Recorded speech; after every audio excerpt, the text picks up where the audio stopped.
সবচেয়ে কম দামি ও পুষ্টিকর গোখাদ্য হিসেবে জামালপুরে জনপ্রিয় হয়ে উঠেছে ভুট্টার সাইলেজ। এতে ভিটামিন, মিনারেল ও প্রোটিন ভরপুর থাকায় গরু দ্রুত মোটাতাজা হয়, গাভী পরিমাণে বেশি দুধ দেয়। বিস্তারিত জামালপুর প্রতিনিধি সাইদ পারভেজ তুহিনের তথ্যচিত্রে দেখুন ডেস্ক রিপোর্ট।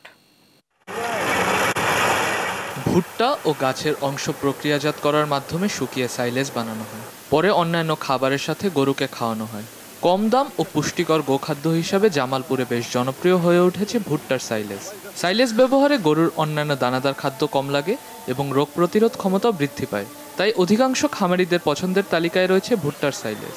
ভুট্টার সাইলেজে ভিটামিন, মিনারেল এবং প্রোটিন বেশি থাকায় এটি গরুকে খাওয়ালে গরু তাড়াতাড়ি মোটা তাজাকরণ হয়। গরু খাইলে স্বাস্থ্য ভালো হয়, মাংস বাড়ে, গরু মোটা তাজা থাকে, গরু ঠান্ডা থাকে, গরু কোনো গরম হয় না। ভুট্টার সাইলেজ খাওয়ানোর ফলে গরুর স্বাস্থ্য বৃদ্ধি ঘটে, আর রোগবালাই কম হয়, আর এটি কম দামে সবচেয়ে পুষ্টিকর খাদ্য। গোখাদ্য হিসাবে সাইলেজ নিয়ে খুবই আশাবাদী উদ্যোক্তারা ও কৃষি বিভাগ।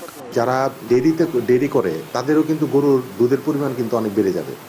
তো আমি এই জন্য যারা খামারিরা আছে তাদের প্রতি আমার আহ্বান থাকবে, আপনারা সবাই ভুট্টার সাইলেজটা খাওয়া।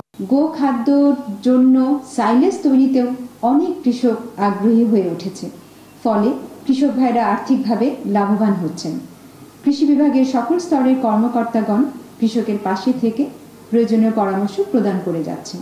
কম খরচে ভুট্টার সাইলেজ গোখাদ্য হিসাবে ব্যবহারের পাশাপাশি ভুট্টার বহুমুখী ব্যবহারের ফলে দেশের অর্থনীতির চাকা ত্বরান্বিত হবে বলে আশা করেন সংশ্লিষ্টরা।